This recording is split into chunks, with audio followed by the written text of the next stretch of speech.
세월호가 침몰한 지 2년여 만에 본격적인 인양을 위한 사전 작업이 시작됐습니다.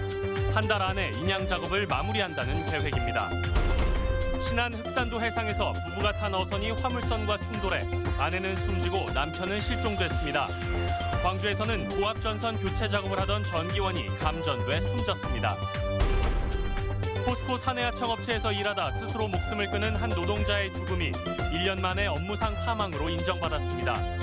근로복지공단 업무상 질병판정위원회가 만장일치로 내린 결정입니다. 동네 슈퍼마켓에 저렴하게 물건을 유통하기 위한 공동물류센터가 설립된 지 10년이 됐습니다. 골목 상권을 지키는 보루 역할을 해왔다는 평가입니다. 여러분 안녕하십니까? 계속해서 광주 전남 소식 전해드립니다. 세월호 인양 성공 여부를 좌우할 핵심 작업인 뱃머리 들기 작업이 시작됐습니다. 기술적 문제 등으로 그동안 3차례 연기됐었는데 첫날인 오늘은 뱃머리를 2도가량 드는 데 성공했습니다. 김진선 기자가 보도합니다. 수심 44m 아래로 세월호가 가라앉아 있는 사고해역. 세월호 뱃머리와 연결된 2,500톤급 해상 크레인이 긴 인양줄을 바닷속에 들이왔습니다. 1시간 반 동안 진행된 첫날 작업에서 크레인은 세월호 선수를 2도가량 들어올리는 데 성공했습니다. 해저면에서 4m 정도 끌어올린 겁니다. 그러니까 지금 우선은 5도를 다 드는 게 아니고 우선 2도를 들었고요. 지금 막 성공을 목표치를 달성을 했습니다. 해양수산부는 오는 15일까지 뱃머리를 5도 정도, 10m 높이까지 들어올리고 선체를 받쳐줄 받침대 18개를 설치할 예정입니다. 해수부는 이후 선미 받침대 설치까지 성공하면 한 달 안에 세월호 인양이 가능할 것으로 보고 있습니다. 희생자 가족들과 특조위 조사관들은 이 작업 바지선에서 2km가량 떨어진 별도의 지원선에서 작업을 지켜봤습니다. 그동안 2년 이상 해저면에 붙어있던 세월호가 떨어지는, 바닥면에서 떨어지는 최초의 작업이기 때문에 역시 중요한 의미가 있고요. 인양 작업이 진행되고 있는 해역에서는 뱃머리 들기 작업 이후 대량의 기름이 수면 위로 떠올라 해양수산부가 긴급 방제와 함께 원인 조사에 나섰습니다. MBC 뉴스 김진선입니다. 부부가 탄 어선이 화물선과 충돌해 아내는 숨지고 남편은 실종됐습니다. 오늘 오전 10시 30분쯤 신안군 흑산면 북쪽 1km 해상에서 438톤급 화물선과 2.86톤급 소형 어선이 충돌했습니다. 이 사고로 어선이 침몰하면서 신안군 흑산면 다물도 주민 65살 김모 씨가 실종됐고 아내 55살 이모 씨는 화물선 선원들에게 구조됐지만 숨졌습니다. 해경은 해상에 낀 짙은 안개로 화물선과 어선이 서로를 발견하지 못해 충돌한 것으로 보고 실종자 수색 작업을 벌이고 있습니다. 오늘 오전 11시 30분쯤 광주시 북구 문흥동 인근에서 활선 공법으로 고압전선 교체 작업을 하던 34살 이모 씨가 감전 사고를 당해 서울의 한 병원으로 이송됐습니다. 활선 공법은 전기가 흐르는 상태에서 정전 없이 작업하는 공법입니다. 민주노총은 위험성을 이유로 직접 활선 공법을 원칙적으로 폐지하고 안전 대진단을 하겠다고 결정한 한전이 이틀 만에 안전 대책 없이 공사를 강행했다고 규탄했습니다. 한전 측은 대체 공법이 개발될 때까지는 이 공법을 쓸 수 있다고 해명했습니다. 지난해 이맘때쯤 포스코 광양제철소의 사내하청 노동자 한 명이 스스로 목숨을 끊은 사건이 있었습니다. 이지테크의 양우건 씨인데요. 해고만 2번 당했고 카메라 감시 때문에 너무 힘들다고 토로했던 그의 죽음이 최근 업무상 사망으로 인정받았습니다. 권남기 기자입니다. 지난해 5월 광양의 한 야산에서 스스로 목을 매 숨진 채 발견된 양우건 씨. 그는 유서에 저를 화장해 제철소 1문 앞에 뿌려달라고 적었습니다.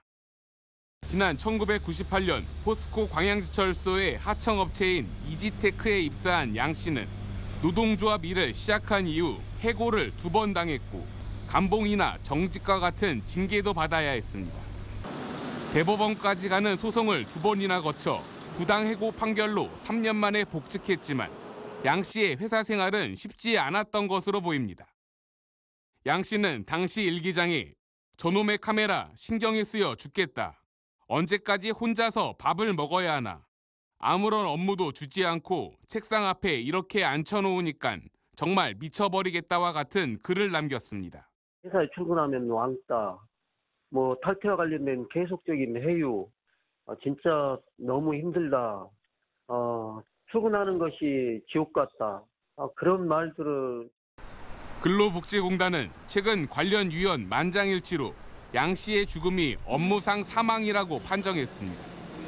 반복된 해고와 복직, 또 복직 뒤 징계가 이어진 것이 감당하기 어려운 정신적 스트레스로 작용했다는 겁니다.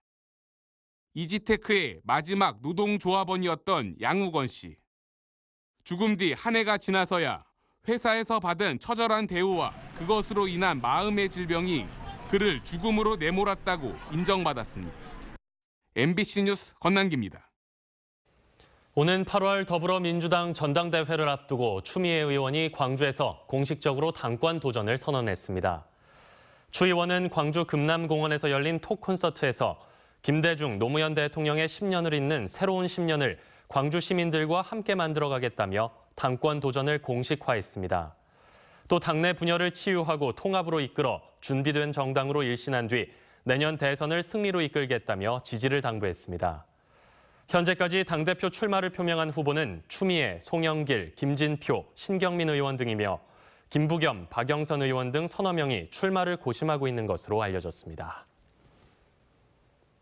한평군 의회 부의장이 수년간 겸직 금지 규정을 위반한 사실이 드러나 논란이 일고 있습니다.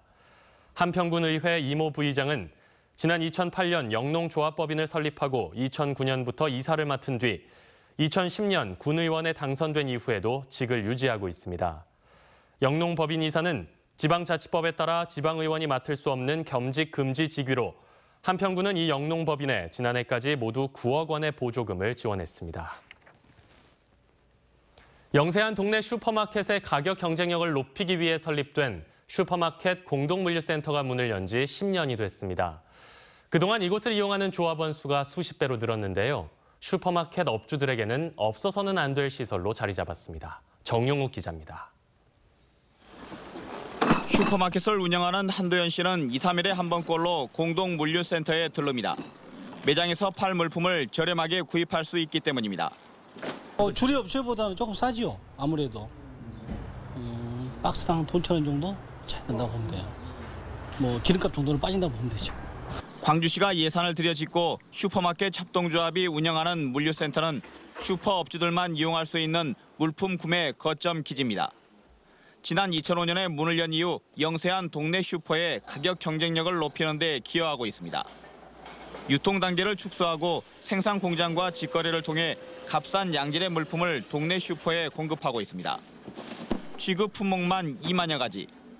슈퍼마켓 물류 체계의 필수 시설로 자리매김하면서 하루에 많게는 200명가량이 이용하고 있습니다. 조합원으로 등록한 슈퍼업주들만 해도 2,000명이 넘습니다. 출범 당시인 11년 전에 비하면 30배가량 증가한 겁니다. 조합에서 제조사에서 직접 갔다가 슈퍼 사장님들한테 공급하는 단계 축소로 인해서 그만큼 그 마진을 더 확보할 수가 있었습니다. 그래서 지금은 활성화가 돼 있는 상태입니다. 그동안 좋은 창고가 없어서 청과나 야채 등 신선식품을 취급하지 못했던 한계도 조만간 해결됩니다. 76억 원을 들여 짓고 있는 새 물류센터가 다음 달 말쯤 완공되면 대규모 물류 창고와 함께 좋은 창고가 마련돼 골목상권 활성화에 더 큰 힘이 될 전망입니다. MBC 뉴스 정용욱입니다. 여수세계 박람회장을 찾는 관광객 수가 큰 폭으로 늘고 있습니다.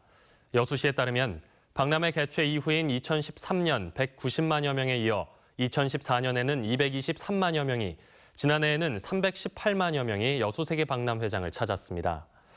올해도 지난달까지 105만 명이 박람회장을 찾아 여름 성수기와 가을 관광철을 지나면 올해도 300만 명 달성은 무난할 것으로 보입니다.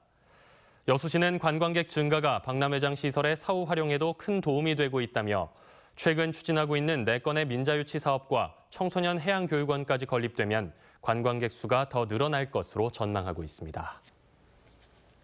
전남 중소형 조선소의 주력 선종이 그리스 아테네에서 열리고 있는 국제조선산업박람회에서 선박구매 양해각서를 체결하는 성과를 거뒀습니다.